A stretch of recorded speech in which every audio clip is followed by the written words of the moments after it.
So I record here in Las Vegas, and I met a very interesting guy, Joe Navarro, who wrote books like Rhythm and Reap, and last year 200 Poker Tales? Yes. He came out last year?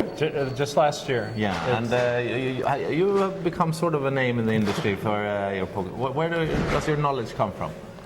Well, it's kind of an interesting thing because I don't play poker. Right. About 7 years ago, I did a show on Discovery Channel with Annie Duke, and she started to ask me about how in the FBI, which is where I work catching spies, how we investigated things and how we detected deception. And so she started to use that for detecting bluffs and so forth.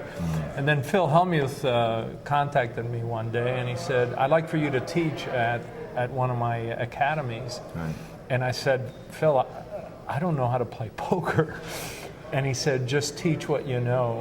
And that's how it started. And then we wrote the book, Read 'em and Reap, which is in 17 languages. Yeah. What year was that? That was in 2007. And then last year, after listening to a lot of the poker players, they wanted something that they could carry on their phone. So I wrote 200 Poker Tells, and they can download it off Kindle, or it's also on paperback. And it's something you can carry in your pocket or on your smartphone and look up, starting with the head all the way down to the feet. Yeah, I remember, I read about it. So is it like divided into sections? So if you let's say you see someone and they keep doing this, what does that mean? Yeah. That's a pacifier. It tells you they're concerned about something or they're focusing on something, usually negative. So it allows you to just start at the top of the head and work your way down. So if you see a player all of a sudden removes his cap and runs his fingers through his hair, something's wrong.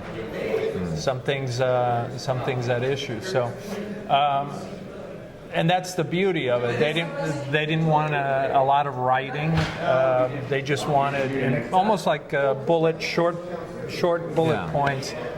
What is it? Yeah. What is it that we're seeing? I think applying this to poker, I think you need to sort of cooperate with someone who knows poker as well, because you can tell the physical and mental part. But what does that mean? If you know someone is insecure, right? You're exactly right. Do you cooperate with someone?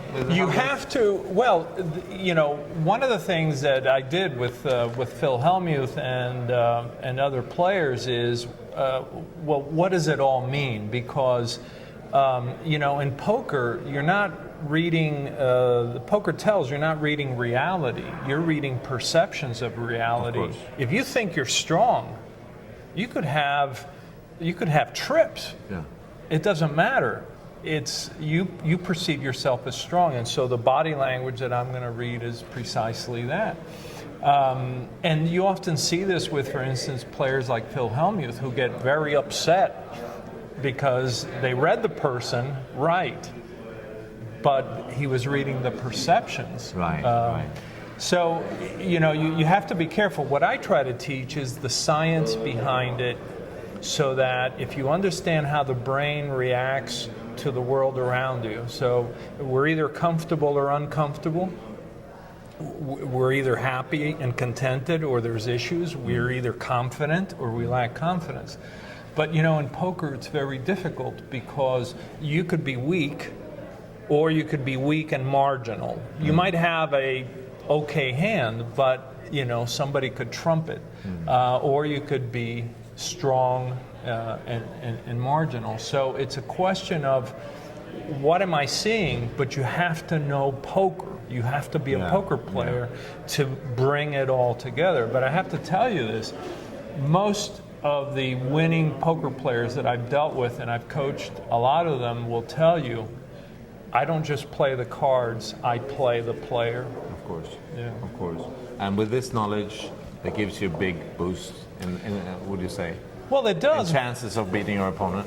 Yeah, exactly. I mean, all knowledge is good. If you know, for instance, that people touch their neck whenever something bothers them or they're worried about something, because for tens of thousands of years we've seen large cats go after prey by going after the neck, and so you see a player begin to touch their neck.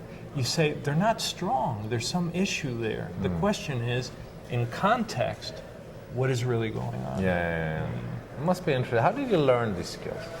Well, you know, in the FBI, you know, 95% of what we do is interviews. I mean, we're constantly talking to people. Of course, the question is always, are they telling us the truth? Are they hiding something?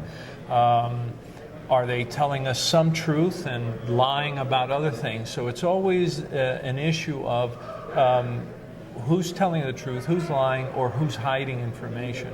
And we just found that nonverbal communications is the lingua franca of the world. This is what everybody speaks. Right. Everybody understands the body language. We just took it to a different level. Okay. Yeah. You also told me a little about you've been to Europe some.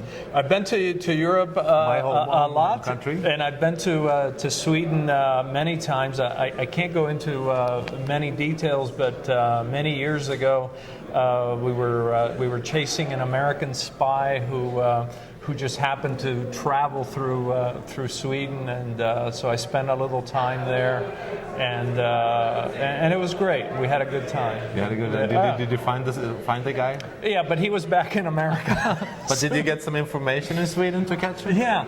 Well, what we were trying to do was find out why he was there. Yeah. And he had actually left the military service and had gone there to try and find a job. And but obviously he couldn't stay, and so he left. So so it was just that. But you made sure you had some good time when you had some time off there, I guess. Yeah, right. You liked it?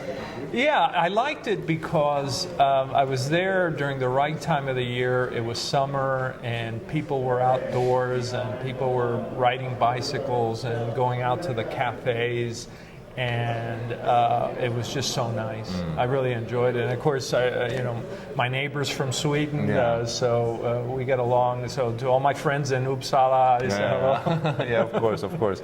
I think when you work so much with this and been so much thinking about this, is this something you bring along every day when you're out looking at people, trying to read them as well? You know what I mean? Not read them, but making analysis of persons. It's like software. It runs in the background.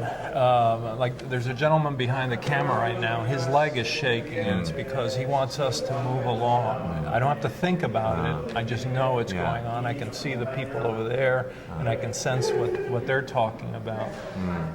You don't pay attention to it because you know it. And I think once people know these things, they can very easily you know, put this to work. Do you think it's an important issue for people to be aware of what's going on around them and trying to learn this skill of some level anyway? Well, you know, as I was saying before we started taping, most of my work is actually with business people. Right. Because, you know, in business, part of doing business is, you know, knowing, do I trust this person? Will they fulfill their obligations? Will they get this done on time? And nothing elicits that better than body language. When you ask somebody, is that going to be done by July? And they go, yeah, and you see that shoulder come to the ear. It's not going to happen. It's not going to happen. But you see the same thing at the poker table, where, you know, somebody says to another one, so do you have the nuts? And they go, yeah. No, you don't. No, you don't. So easy. Yeah. No, you don't. Yeah. Because these are things that we do universally. Yeah. So to find your books, should we go to Amazon if we want to this 200? Yes, on Amazon you can get 200 poker tells and read them and read. Yes, absolutely. I'm going to try that out. Yeah, please do. Thank you. Nice meeting you, It's good Joe. to meet you. Maybe we'll meet again. Well, I hope so. Yeah.